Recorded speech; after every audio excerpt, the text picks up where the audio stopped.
monsieur le procureur, pourquoi faut-il condamner Carlo Ancelotti? Cela fait bientôt 1 an que Carlo Ancelotti a pris la rêne du Paris Quand tu Saint-Germain. pars comme ça, c'est impressionnant.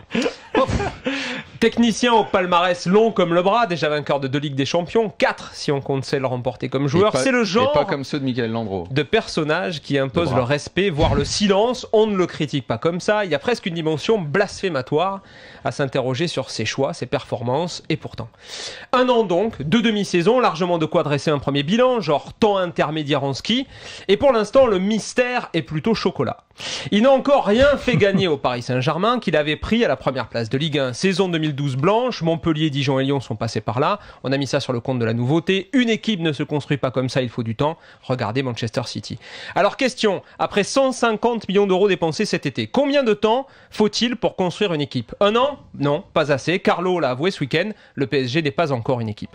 Combien de temps faut-il pour considérer qu'un entraîneur, a fortiori de top niveau, est responsable de ses actes et de ses résultats? En politique, quand un président est élu, l'argument du « c'est la faute de mon prédécesseur » ne tient que quelques mois. En foot, on ne sait pas. Le prédécesseur, justement. L'an passé, après 13 journées, le PSG de Comboiré comptait 30 points, 7 de plus que celui d'Ancelotti. Comparaison insensée, injuste, incomplète, ok.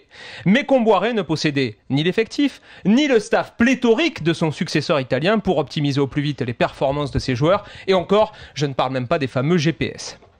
Avec des atouts dans sa manche jamais vus en France, à tous les niveaux, atouts qui devraient d'ailleurs déjà l'avoir transformé en bazooka pour écraser des mouches, le PSG n'est toujours pas leader de Ligue 1 et le mystère de Paris, qui n'a globalement pas fait progresser son équipe, su comme Eugène pour en faire un best-seller en temps de crise.